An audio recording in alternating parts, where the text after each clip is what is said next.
Avez-vous déjà songé à la raison pour laquelle, dans les parcs royaux les plus soignés et géométriquement parfaits d'Europe et de Russie, où chaque buisson est taillé au cordeau, surgissent soudain des tas de briques brisées et des murs à demi effondrés? L'histoire officielle nous l'explique avec un sourire. Ce sont les soi-disant caprices. Apparemment, au XVIIIe et au XIXe siècle, l'aristocratie avait cette mode étrange de construire des ruines artificielles. Réfléchissez une seconde à l'absurdité de cette affirmation. On nous dit que les monarques, qui dépensaient des sommes colossales pour démontrer leur puissance, leur ordre et leur richesse, engageaient spécialement des milliers d'ouvriers pour qu'ils érigent de nouveaux bâtiments solides, puis les démolissent méthodiquement en imitant la vétusté. Croyez-vous vraiment qu'en un monde où chaque pièce d'or était comptée à la plume et où les matériaux de construction valaient une fortune, quelqu'un dépenserait des millions pour créer des déchets? On nous prend pour des idiots. Regardez tout de suite les photographies des parcs de Tsarskoye Selo, du domaine de Mondrepos, des jardins anglais de Stowe ou du parc français d'Ermenonville. Que voyez-vous? Ce ne sont pas des décors en papier mâché. Ce sont des constructions massives, en briques rouges et en pierre brute, avec des murs d'1 mètre d'épaisseur, des voûtes en arc, impossibles à réaliser sans calcul d'ingénierie des plus complexes. Et on nous demande de croire qu'un architecte a d'abord conçu une arche parfaite, que les tailleurs de pierre ont dégrossi les blocs, que les maçons ont préparé des tonnes de mortier, ont élevé tout cela en hauteur, et puis que d'autres ouvriers sont venus avec des masses pour fracasser la maçonnerie fraîche, afin de créer un aspect romantique? C'est un mensonge qui ne résiste à aucune vérification, ni logique ni économique. Les historiens affirment que c'était simplement une tendance esthétique inspirée par les tableaux des artistes ruiniers. Mais creusons plus profond et regardons cela avec les yeux d'un ingénieur et d'un économiste, et non d'un guide touristique. La construction est toujours une question de logistique. Pour ériger même une petite tour ruine, il faut des centaines de milliers de briques. D'où les prenait-on? Au XVIIIe siècle, il n'y avait pas d'usine avec des lignes automatisées. Chaque brique représente un travail manuel. Extraction de l'argile, moulage, séchage, cuisson dans des fours exigeant une quantité énorme de bois.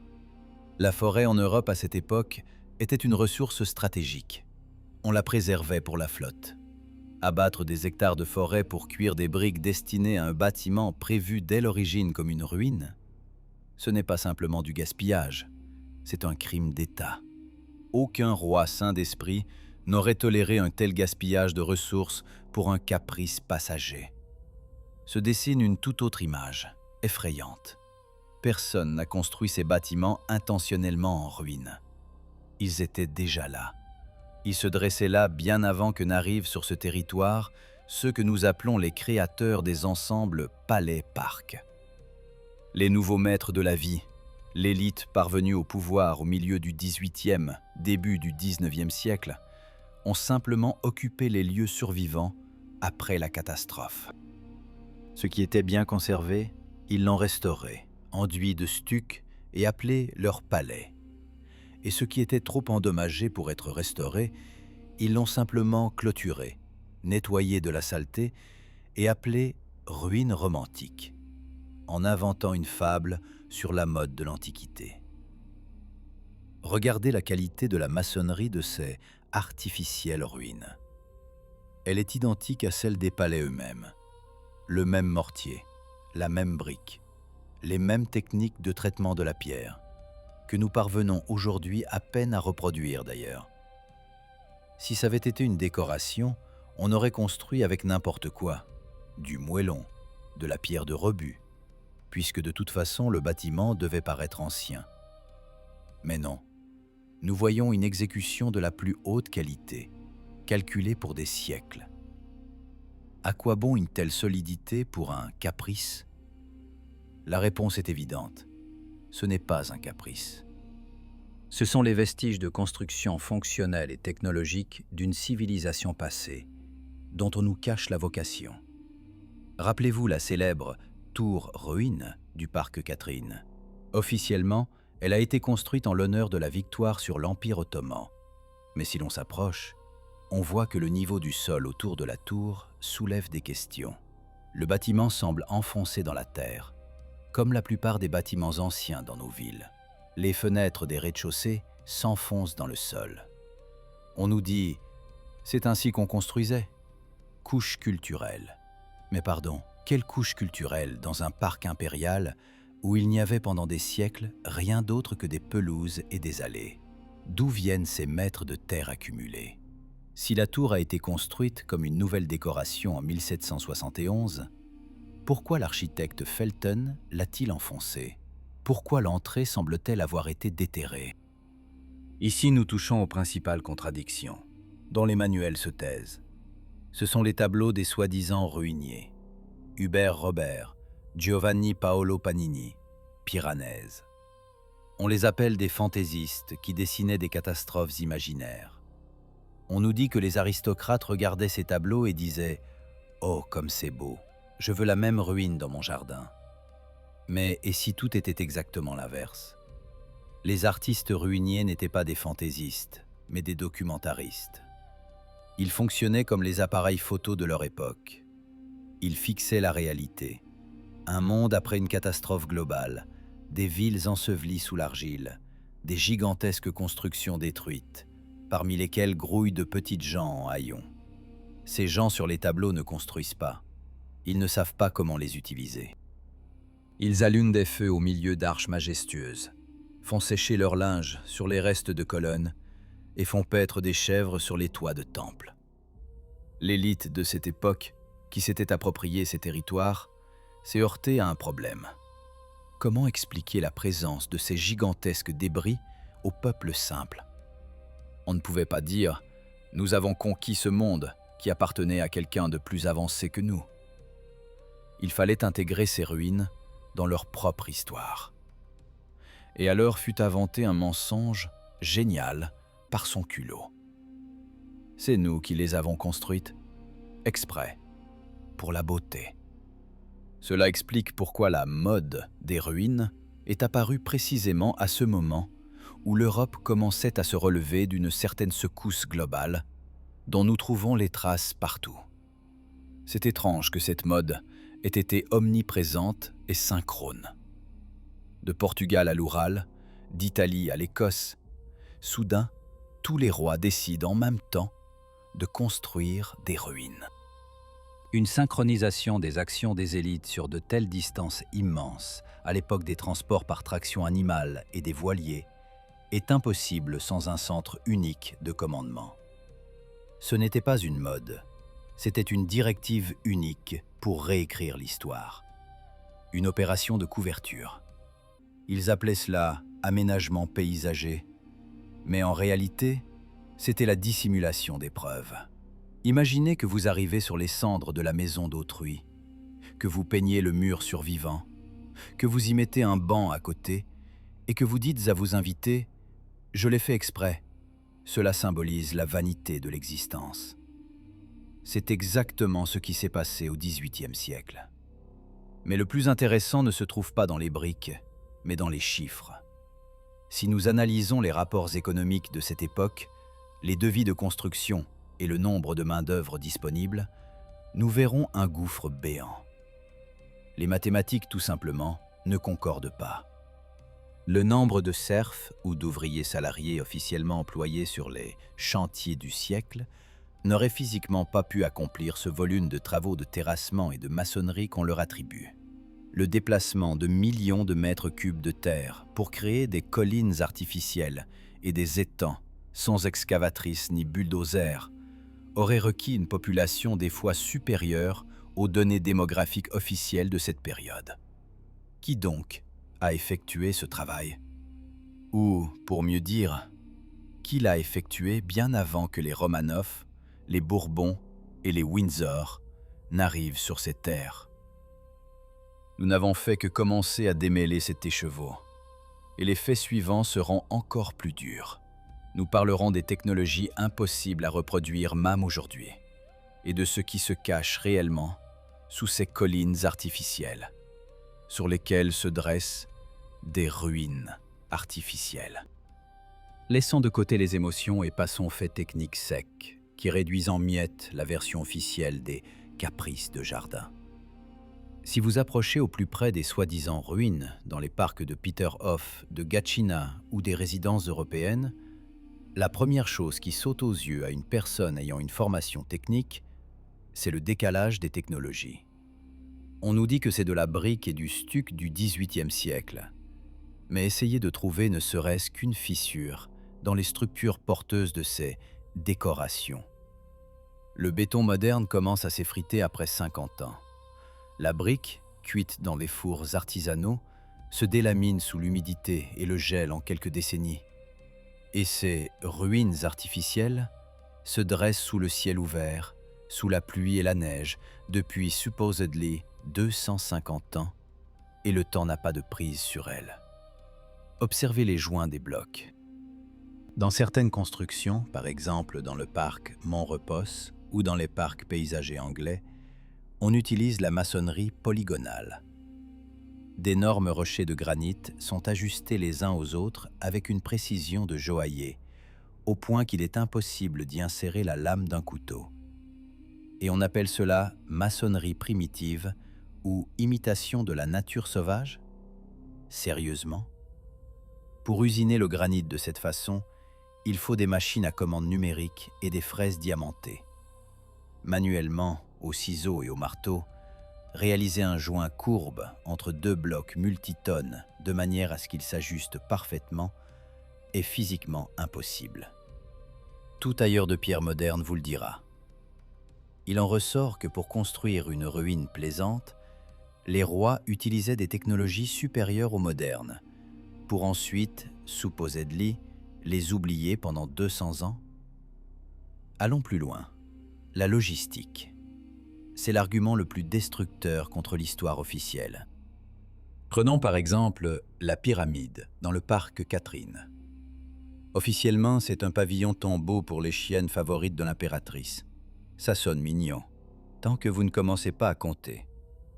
La construction est faite de briques et revêtue de dalles de granit. Le poids d'une telle structure, des centaines de tonnes. La densité du sol dans cette région est marécageuse. Pour qu'une telle masse ne s'enfonce pas dans le sol dès le premier printemps, il faut une fondation de plusieurs mètres de profondeur, coulée selon des techniques apparues seulement au XXe siècle. Mais on nous dit que la fondation y est ordinaire en moellon. C'est un mensonge. Soit sous terre se cache une gigantesque plateforme dont nous ignorons l'existence, soit ces constructions ne sont que la pointe de l'iceberg, la partie saillante de quelque chose qui s'enfonce profondément. Et ici, nous approchons de ce qu'il y a de plus intéressant, la fonctionnalité. Pourquoi dans les ruines décoratives, y a-t-il des systèmes complexes de cheminées et de conduits de ventilation à l'intérieur des murs? Examinez les ruines du pavillon chapelle ou arsenal. Dans l'épaisseur des murs sont ménagés des canaux parfaitement rectilignes et lisses. Les historiens disent « c'est pour le chauffage, pour que les seigneurs boivent leur thé au chaud pendant la promenade ». Vous riez? Chauffer un bâtiment sans toit, avec des fenêtres brisées et d'immenses arches ouvertes à tous les vents? C'est comme essayer de réchauffer la rue avec une bouilloire électrique. Le rendement d'un tel système, zéro. Aucun ingénieur n'aurait conçu un chauffage à poêle pour une gloriette ruine ouverte. La conclusion s'impose d'elle-même. Ces canaux ne sont pas pour la fumée. Initialement, ces bâtiments étaient intacts, étanches, et remplissaient une fonction tout à fait différente. Peut-être ces canaux servaient-ils à passer des communications, des câbles ou des guides d'ondes dont nous ne pouvons que deviner la nature. Quand les nouveaux maîtres sont arrivés sur les ruines, ils ont vu des trous dans les murs et, par leur logique primitive, ont décidé que c'étaient des cheminées. Ils ont essayé de les adapter pour des poêles, mais ont probablement vite compris l'inutilité de cette entreprise. Un autre fait choquant, l'acoustique. Beaucoup de ces rotondes et arches possèdent des étranges propriétés sonores. Si l'on se place au centre de certaines ruines et qu'on dise un mot à voix basse, il sera audible à des centaines de mètres et même amplifié. Ce n'est pas un hasard, c'est un calcul mathématique précis de la courbure des voûtes. Construire un résonateur acoustique des plus complexes, rien que pour ensuite lui détruire le toit et l'appeler un caprice, c'est absurde. C'étaient des stations techniques. Peut-être des stations de communication, de navigation ou d'électricité atmosphérique.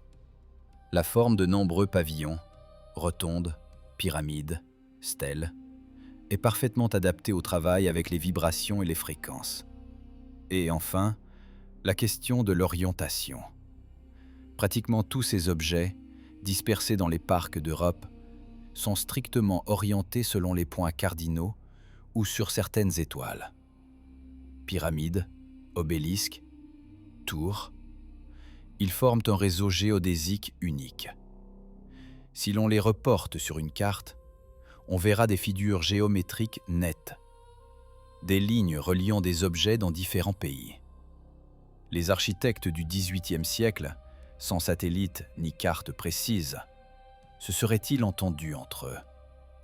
Toi, construis une ruine à Potsdam, moi à Tsarskoye Selo, et elles seront alignées sur une ligne avec une précision au degré près? Bien sûr que non. Ce sont les restes d'une infrastructure globale, d'un système énergétique unique ou d'un réseau de transport du passé. Quand la catastrophe s'est produite, ce réseau a été détruit. Une partie des objets a mieux survécu, une autre moins. Ceux qui ont survécu sont devenus des palais et des cathédrales. Ceux qui ont plus souffert ont été déclarés ruines artificielles. Les autorités ont simplement légalisé ce qu'elles ne pouvaient ni démolir ni restaurer. Elles ont transformé les témoignages de l'effondrement d'une civilisation hautement avancée en attraction pour la noblesse. Mais le plus effrayant n'est même pas là. Le plus effrayant, ce sont les données démographiques de cette époque, qui réfutent complètement la possibilité d'une telle construction de masse. D'où venaient les millions de bras pour créer ces chefs-d'œuvre juste après les guerres et épidémies dévastatrices qui, selon les mêmes manuels, fauchaient un tiers de la population? Les chiffres qu'on nous montre ne concordent pas avec les volumes de travaux réalisés. Maintenant, nous approchons du secret le plus terrifiant, qui force les historiens à réécrire nerveusement les manuels et à ajuster les dates. Parlons des gens, plus précisément de leur absence catastrophique. Si vous ouvrez les bulletins démographiques officiels du XVIIIe et du début du XIXe siècle, vous verrez un tableau étrange. Épidémies constantes de peste, de choléra, de variole, guerres interminables emportant des centaines de milliers de vies. L'Europe et la Russie saignent littéralement. La population diminue ou stagne. Et en même temps, sur fond d'extinction totale et de famine, on nous dit qu'il y a un boom de construction sans précédent. Réfléchissez à cette incohérence folle. On nous affirme que pendant que les gens mouraient de maladies et de malnutrition, les rois rassemblaient des millions de paysans pour tailler le granit pour des ruines artificielles et creuser des étangs à la pelle. C'est un mensonge. Dans des conditions de survie, aucune société ne dépense de ressources pour des décorations. Si votre maison brûle, vous ne collez pas du papier peint. Si le peuple s'éteint, il ne construit pas de pavillons de parc en forme de temples antiques. Ce boom de construction qu'on nous attribue n'aurait physiquement pas pu être assuré par la main-d'œuvre de cette époque. Il n'y avait tout simplement pas de gens. Regardez les gravures de cette période. Pas les portraits officiels, peints plus tard sur commande, mais les croquis documentaires des villes. Rome, Paris, Londres, Saint-Pétersbourg. Que voyez-vous? Des rues désertes, d'immenses places sans âme qui vivent, ou 2-3 personnes en haillons qui errent, des villes fantômes, des bâtiments majestueux avec des fenêtres brisées, des arbres qui poussent sur les toits et des vaches qui pestent au pied des palais. Cela ne ressemble pas à un apogée d'empire. Cela ressemble à un post-apocalypse. C'est un monde après la grande réinitialisation. C'est précisément ici que réside l'énigme des ruines artificielles. Ces constructions de parcs ne sont pas un caprice d'architecte. Ce sont les sommets de l'iceberg. Ce sont les vestiges d'une civilisation antédiluvienne, emportée ou détruite par une arme inconnue de nous. Notez la particularité étrange de la plupart de ces ruines. Elles sont presque toujours ensevelies à moitié par la terre ou l'argile. On nous convainc que c'est un choix de design, un grotte. Mais pourquoi les grottes ont-elles une maçonnerie de briques qui s'enfonce profondément? Pourquoi trouve-t-on à l'intérieur de ces collines des fenêtres et des portes murées? Nous faisons face au fait d'une catastrophe globale, que l'on appelle communément déluge d'argile ou inondation de boue. D'immenses masses de sol ont recouvert les villes, ensevelissant les premiers étages des bâtiments. Ceux qui ont survécu, ou ceux qui sont venus plus tard, se sont simplement installés aux étages supérieurs, transformant les anciens seconds étages en premiers. Et ce qui émergeait de la terre dans les parcs et les forêts, coupoles, arches, sommets de tours, ils l'ont appelé pavillon et ruine. Il aurait été plus simple d'inventer un conte sur un caprice que de déterrer ces gigantesques complexes. Regardez les dimensions. C'est encore un fait choquant. Les embrasures de portes dans ces ruines, la hauteur des marches, la hauteur des plafonds, elles ne sont pas conçues pour un homme de notre taille. Des arches de 5 mètres de haut pour passer, des marches sur lesquelles il est inconfortable de monter pour un homme de taille moyenne. C'est l'architecture des géants, de ceux que la mythologie appelait Atlante ou Titans. Nous, les humains modernes, dans ces décors, ressemblons à des enfants qui ont enfilé le veston de leur père. Nous sommes une civilisation parasite qui s'est installée dans une maison étrangère et vide. Nous utilisons les restes de leur grandeur, mais nous ne comprenons même pas la fonction de ces objets. Imaginez un sauvage qui trouve un smartphone et l'utilise comme miroir ou planche à découper la viande. Nous faisons la même chose. Nous nous promenons dans les parcs, regardons la tour ruine et pensons que c'est une gloriette, alors que cela pouvait être une tour de Tesla, un générateur d'électricité atmosphérique ou une partie d'un système de portail. D'où cet usinage de la pierre étrange et impossible pour cette époque, cette maçonnerie polygonale et l'absence de mortier liant dans les blocs mégalithiques. Nous ne l'avons pas construit. Nous l'avons simplement peint et accroché une plaque « Monument historique ». L'histoire officielle est un paravent, destiné à cacher le fait de notre défaite ou de notre origine artificielle. Peut-être sommes-nous les descendants de ceux qui ont survécu à la catastrophe, ont rewildé et perdu les technologies. Ou ce qui est encore plus effrayant, nous sommes une nouvelle fournée de birobots, importés sur un territoire nettoyé pour entretenir l'infrastructure survivante au profit de maîtres invisibles. Et ces ruines artificielles ont été laissées exprès, pas pour la beauté, mais comme rappel ou comme marqueur. Réfléchissez, pourquoi ces objets sont-ils si soigneusement gardés? Pourquoi dans de nombreux parcs, l'accès aux souterrains sous les ruines est-il fermé par des grilles? Et toute tentative de recherches indépendantes est-elle réprimée? Si ce ne sont que des briques du XVIIIe siècle, de quoi avoir peur? Mais si sous ces collines se cachent des entrées dans un unique réseau souterrain de tunnels reliant les continents, ou des technologies du passé en conservation, alors le silence des savants devient compréhensible. Nous vivons sur le cimetière d'une grande civilisation.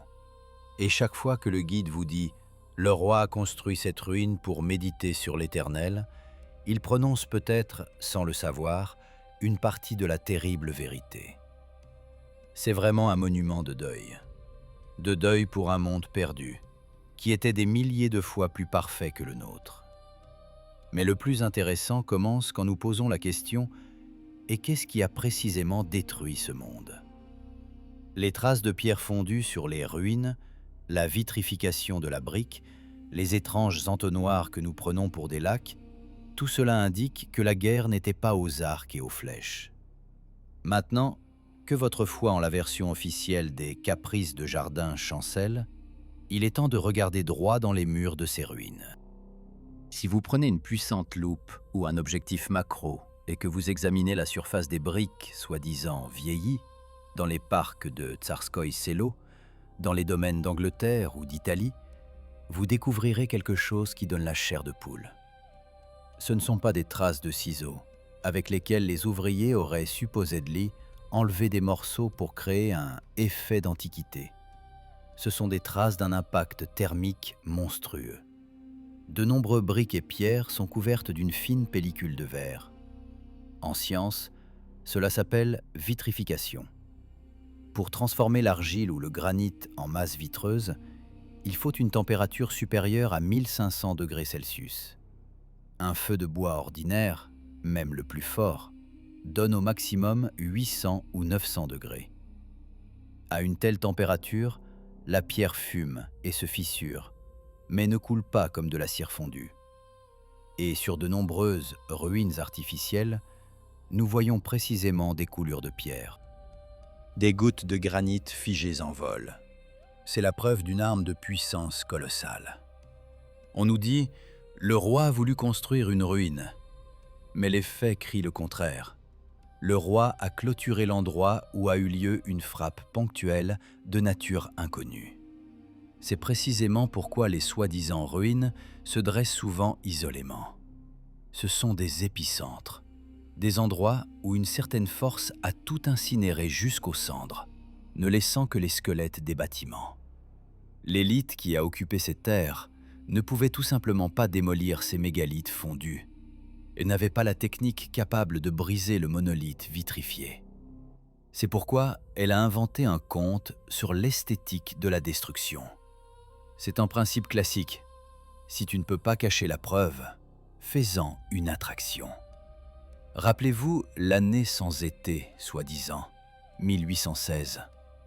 La science officielle marmonne quelque chose sur l'éruption du volcan Tambora en Indonésie.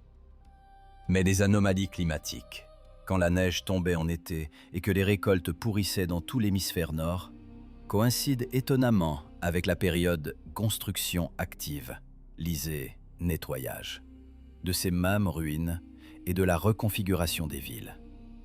Et si l'hiver volcanique était en réalité un hiver nucléaire ou poussiéreux après un conflit global? Le ciel s'est couvert de cendres des villes brûlées, celles-là même dont nous photographions les ruines aujourd'hui dans les parcs. C'est précisément à ce moment que se produit une étrange uniformisation de l'architecture dans le monde entier. Le soi-disant style antique, ou empire, surgit soudain partout. De Washington à Saint-Pétersbourg, d'Australie à l'Afrique du Sud. On nous dit « mode », mais cela ressemble à une restauration de la civilisation selon des plans uniques trouvés dans des bunkers survivants. Ou à l'activité d'une unique corporation dirigeante qui est venue sur un territoire nettoyé et a commencé à construire ses centres administratifs, Capitole, Reichstag, Sénat, sur les fondations d'une ancienne infrastructure détruite. Et maintenant, regardez la composition chimique du sol autour des ruines. Des chercheurs indépendants qui ont prélevé des échantillons de terre dans de vieux parcs trouvent un contenu anormal de métaux lourds et d'isotopes qui ne pouvaient pas y apparaître naturellement. La terre y est littéralement imprégnée de la table de Mendeleïev. C'est pourquoi ces zones ont été transformées en parcs. On ne pouvait pas y vivre, pas y cultiver du blé. La radioactivité ou la contamination chimique devait s'évaporer. Et pour que les gens n'y aillent pas s'installer, ces zones ont été déclarées résidences royales, avec garde et clôture. Les jardins et parcs, ce sont des zones d'exclusion du passé. De beaux sarcophages verts sur les lieux de catastrophe. Nous nous promenons dans des cimetières. Nous admirons la tour ruine, sans comprendre que devant nous se trouve la carcasse d'une centrale énergétique détruite, dont l'explosion a peut-être anéanti la population d'une région entière. Notez comme les bâtiments sont détruits de manière sélective. Souvent, seule la partie supérieure, ou une seule paroi est abattue, et abattue de telle sorte que l'onde de choc semble venue d'une direction déterminée. Si ça avait été des maçons qui construisaient cela, ils auraient fait une maçonnerie uniforme. Mais ici, nous voyons la dynamique d'une explosion figée dans la pierre. Et le plus cynique dans cette histoire, c'est la substitution de concepts. On nous a inculqué que les ruines, c'est romantique. On nous a habitués à regarder des maisons détruites, des réalisations d'une haute culture anéantie et à ressentir non de l'horreur et de la colère, mais de l'attendrissement et de la mélancolie. C'est une opération psychologique géniale. Programmation de la mémoire. Si vous voyez une maison bombardée et pensez « comme c'est beau », vous ne commencerez jamais à chercher ceux qui ont lâché la bombe. Vous ne demanderez jamais « qui a tué les gens qui vivaient ici ?» Vous acceptez cela comme une évidence, comme le passage du temps. Le temps détruit tout, nous dit-on. Mais regardez les pyramides égyptiennes, ou la maçonnerie polygonale au Pérou. Elles se dressent depuis des milliers d'années, et le temps n'a pas prise sur elles. Ce ne sont pas le temps ni le vent qui détruisent. Ce sont des frappes ciblées qui détruisent. Et ces ruines artificielles dans nos parcs, ce sont des monuments à la guerre que nous avons perdus, sans même avoir eu le temps de naître. À la guerre où l'humanité a été repoussée à l'âge de pierre, privée de mémoire et devenue un troupeau docile qui pâture parmi les décombres de la civilisation des dieux. Mais à quoi bon cela? À qui la précédente civilisation faisait-elle obstacle? Et pourquoi les autorités actuelles protègent-elles si jalousement ce mensonge, en interdisant les fouilles et en déclarant toute découverte gênante comme une falsification? La réponse est simple et terrifiante. Parce que les technologies dont disposaient les constructeurs de ces ruines donnaient aux gens la liberté. Énergie gratuite, déplacement instantané, longévité. Le système actuel est bâti sur la pénurie, sur le contrôle des ressources, sur la vente de pétrole et de gaz. Si nous comprenons que ces ruines, ce sont des parties de générateurs atmosphériques d'énergie éthérique, toute l'économie des élites modernes s'effondrera en un jour. Nous sommes arrivés à la fin de notre enquête, et maintenant les fragments épars de la mosaïque s'assemblent en une unique image effrayante et grandiose. Ces ruines artificielles, ce ne sont pas simplement des pierres dispersées dans les parcs, ce sont des sceaux de silence sur les lèvres de l'histoire véritable.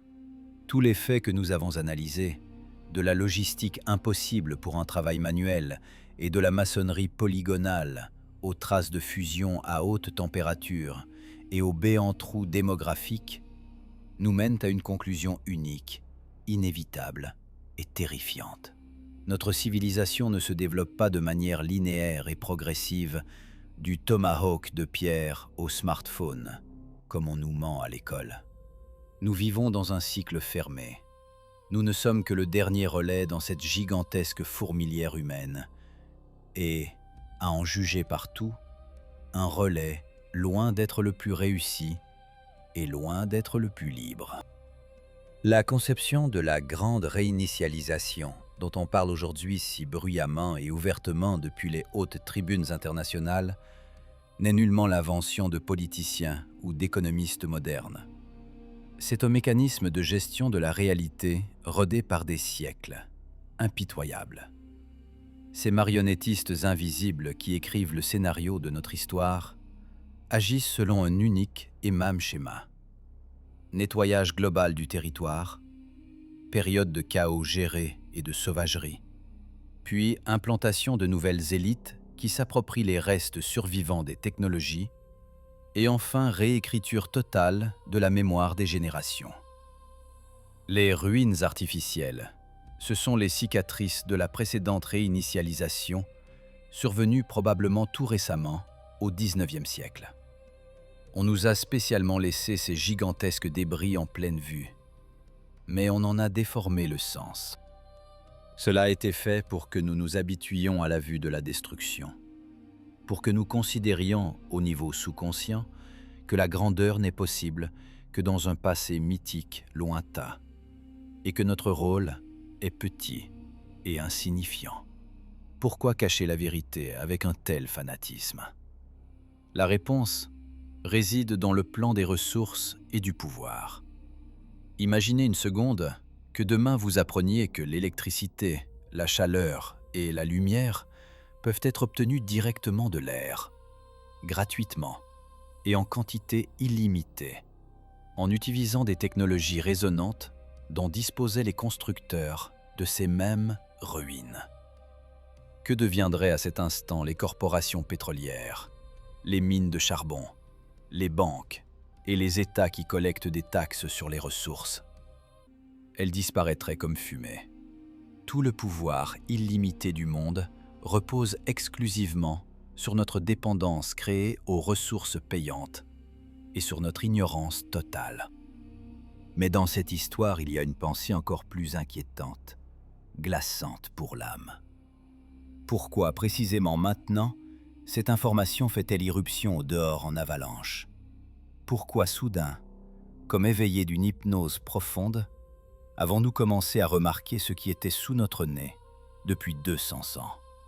Peut-être la durée de vie de la version actuelle de civilisation expire-t-elle? Regardez attentivement autour de vous. Hystérie climatique interminable, maladies nouvelles étranges, discussions ouvertes sur le contrôle numérique et la nécessité de réduction de population. Ne vous semble-t-il pas que les décors sur la scène changent à nouveau? Peut-être prépare-t-il le terrain pour une nouvelle catastrophe, afin de créer de nouvelles ruines romantiques. Cette fois-ci, à partir de nos gratte-ciels de verre et de béton, de nos stades et de nos centres commerciaux.